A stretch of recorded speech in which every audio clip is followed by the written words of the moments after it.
Muhammad Iman Syafi'i bin Zahra Hayuzi, dan bersama saya ialah Muhammad Alif Aiman bin Muhammad Sabri dan Muhammad Anwar Mustaqim bin Syukri. Hari ini kita akan membicarakan tokoh sejarah bahasa Melayu melalui peranan, sumbangan dan pemikiran tokoh tempatan dalam memartabatkan bahasa Melayu dalam era globalisasi di Malaysia. Di pagi hari mentari bersinar, semangat baru datang menghampiri. Selamat datang semua yang hadir. Mari berbagi ilmunya di semuanya. Untuk memulakan forum kita pada pagi ini, Saudara Alif Aiman, bolehkah anda memperkenalkan seorang tokoh sejarah yang anda anggap penting dalam perkembangan bahasa Melayu kini? Terima kasih Iman Syafi'i. Saya ingin bercakap tentang Profesor Emeritus Datuk Dr. Nik Safiah Karen yang merupakan antara tokoh cendekiawan tanah air yang aktif memperjuangkan kedaulatan bahasa Melayu. Dedikasi beliau yang tidak boleh dinafikan menjadikannya disegani ramai dan menjadi idola kepada anak-anak muda di institusi pengajian tinggi yang mengikuti bidang linguistik dan sastra. Namun, selain perjuangan linguistik ini, beliau juga gigih memperjuangkan kedudukan serta kebajikan kaum wanita di tanah air. Profesor Emeritus Datuk Dr. Nik Safiah Karen dilahirkan pada 17 Disember 1939 di Kampung Banggul, Kota Baru, Kelantan. Dalam bidang akademik, beliau telah menerima pendidikan awal di Sekolah Rendah Inggeris Perempuan Kota Baru yang sekarang dikenali sebagai Sekolah Rendah Zainab. Beliau kemudian telah melanjutkan pelajaran ke Maktab Perempuan Melayu di Jalan Damansara, Kuala Lumpur. Kini ianya dikenali sebagai Kolej Tunku Kursiah Seremban. Setelah itu, beliau telah belajar di St. Francis Institution, Melaka sehingga lulus Higher School Certificate pada tahun 1959. Pada tahun 1965, beliau memperolehi ijazah sarjana muda sastra dengan kepujian dalam bidang linguistik daripada Universiti Malaya. Seterusnya, pada tahun 1975, beliau telah memperolehi ijazah Doktor Falsafah dalam bidang linguistik dari Ohio University, United States.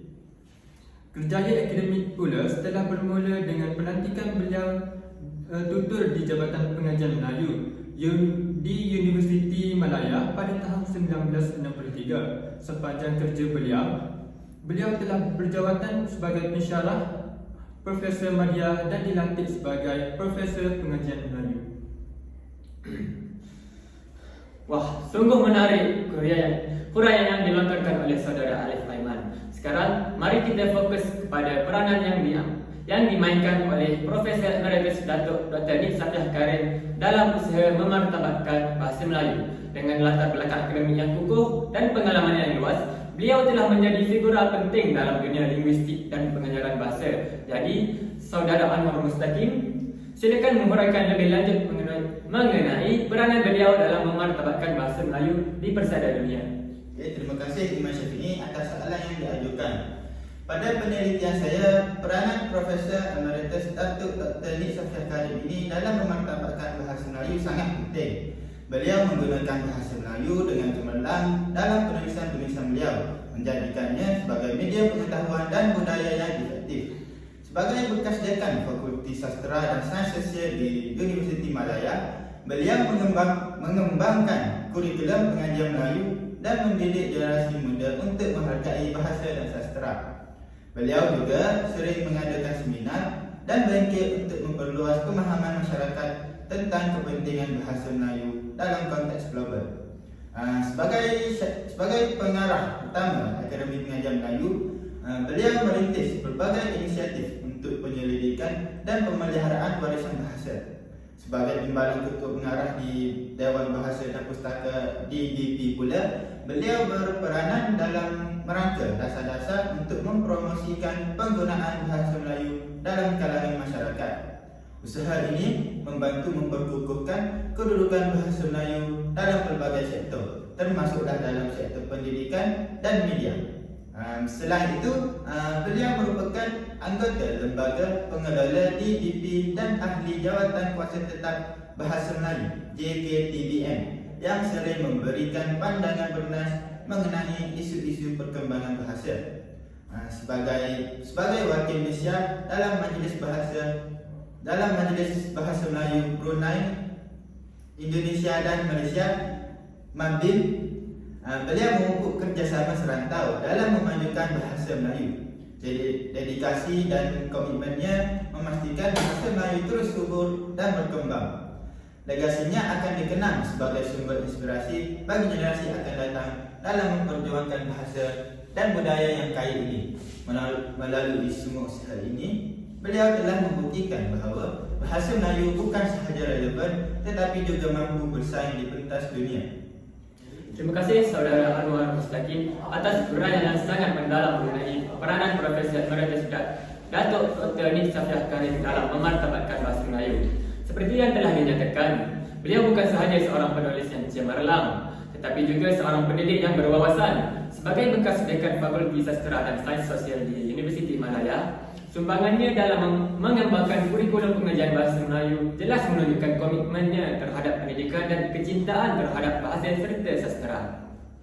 Kita juga boleh melihat bagaimana beliau mengambil inisiatif dalam berbagai seminar dan bengkel untuk meningkatkan kesedaran masyarakat mengenai kepentingan bahasa Melayu, terutama dalam konteks global. Kejayaannya sebagai pengarah pertama Akademi Pengajian Melayu dan sumbangannya di Dewan Bahasa dan Pustaka membuktikan kepimpinannya yang unggul dalam rangka dasar-dasar untuk mempromosikan bahasa Melayu di pelbagai sektor. Berdasarkan diskusi yang telah kita jalankan, saya ingin mengajukan satu soalan yang penting kepada Saudara Alif Aiman.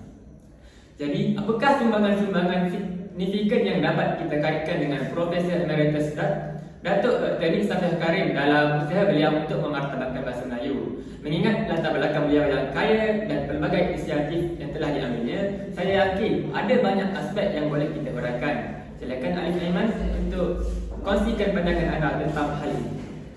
Pada pendapat saya, antara sumbangan beliau dapat dilihat dari jawatan yang beliau sadar. Antaranya Dekan Fakulti Sastera dan Sains Sosial sebanyak 2 kali, iaitu di antara tahun 1982 sehingga 1983 dan tahun 1992 sehingga 1994. Beliau juga telah menjabat jawatan sebagai Ketua Jabatan Pengajian Melayu dari tahun 1984 sehingga 1986 dan pengarah pertama Akademi Pengajian Melayu dari tahun 1990 sehingga tahun 1990.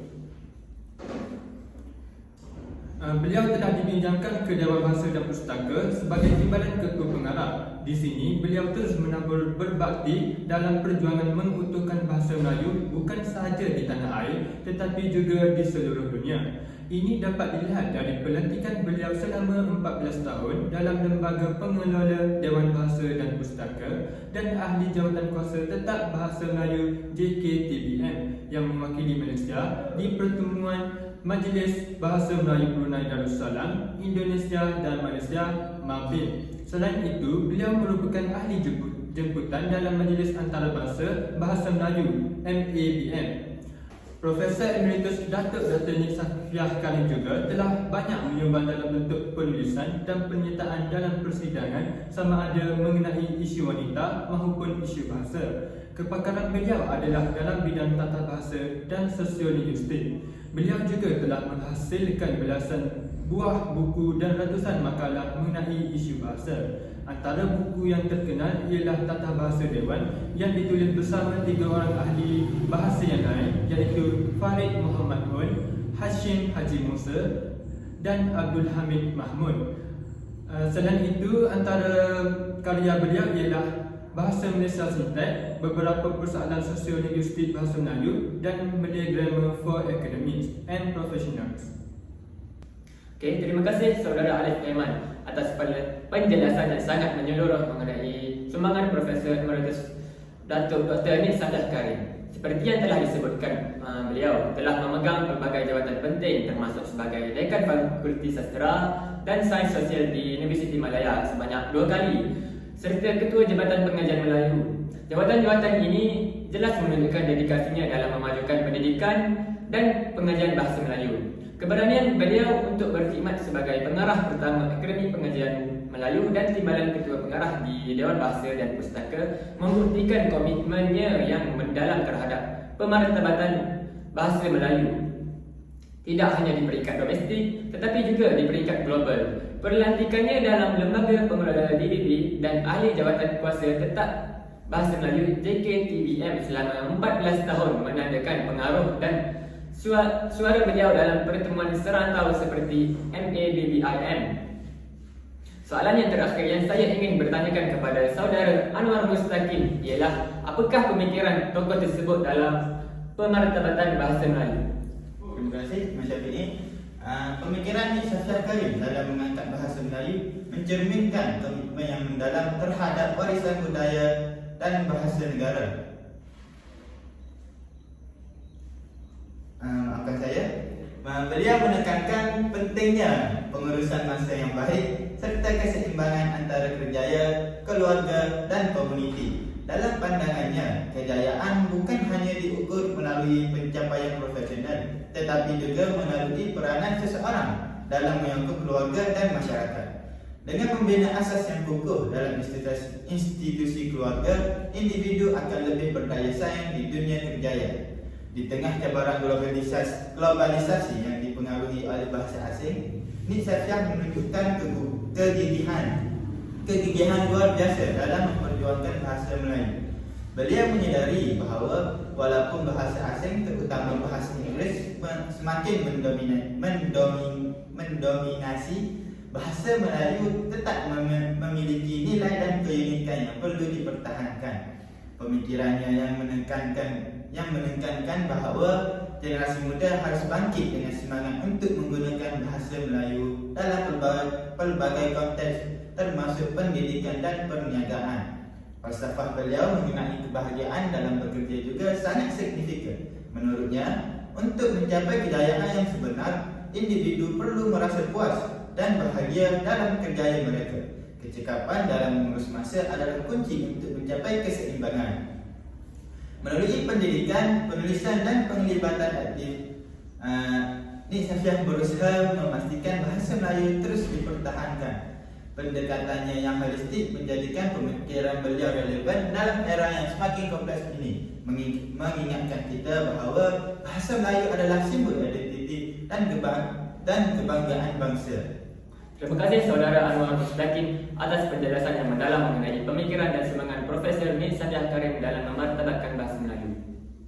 Apa yang anda sampaikan tentang komitmennya terhadap warisan budaya dan bahasa negara benar-benar menggambarkan nilai yang penting dalam membina masyarakat yang berdaya saing. Penekanan beliau terhadap pengurusan masa dan keseimbangan antara kerjaya, keluarga dan komuniti mengingatkan kita bahawa kejayaan tidak hanya diukur dari sudut profesional tetapi juga dari peranan kita dalam menyokong orang-orang yang terdekat dan masyarakat.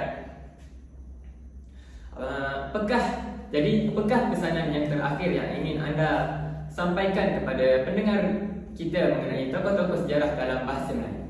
Terima kasih atas soalan yang sangat penting ini. Pesan terakhir yang ingin saya sampaikan kepada semua pendengar mengenai tokoh-tokoh sejarah dalam bidang bahasa adalah bahawa mereka bukan sahaja berak dalam mempertahankan dan memartabatkan bahasa, tetapi juga simbol harapan dan inspirasi bagi kita semua. Tokoh-tokoh seperti Profesor Nik Safiah Karim yang telah berjuang dengan gigih untuk memelihara bahasa Melayu menunjukkan betapa pentingnya dedikasi dan komitmen dalam usaha kita untuk menghargai dan mengembangkan warisan budaya kita. Saya akhiri kata saya pada hari ini dengan serangkap pantun. Sungai mengalir deras berhilir, burung terbang tinggi ke awan. Bahasa Melayu lambang kehilir, kekalkan budaya jadi pedoman. Okey Alif. Pesan terakhir yang ingin saya sampaikan kepada pendengar mengenai tokoh-tokoh sejarah dalam bahasa adalah pentingnya kita mengenang dan menghargai sumbangan mereka. Tokoh-tokoh ini bukan sahaja berjuang untuk memperjuangkan dan mengembangkan bahasa, tetapi juga membentuk identiti dan jati diri kita sebagai bangsa. Mereka menunjukkan kepada kita bahawa bahasa adalah alat untuk menyampaikan budaya, pemikiran dan nilai-nilai yang luhur. Oleh itu, kita harus mengambil iktibar dari dedikasi dan komitmen mereka untuk terus memartabatkan bahasa kita. Setiap dari kita mempunyai peranan dalam memastikan bahasa kita tetap hidup melalui pendidikan, penulisan dan penggunaan bahasa dalam kehidupan seharian. Terima kasih kepada dua-dua panelis kita pada hari ini atas sumbangan yang sangat berharga dan pemikiran yang mendalam. Semoga perbincangan kita tidak hanya memberi manfaat kepada semua yang hadir, tetapi juga membangkitkan kesedaran tentang pentingnya menghargai dan mengenang tokoh-tokoh sejarah dalam bidang bahasa. Audio Jungle.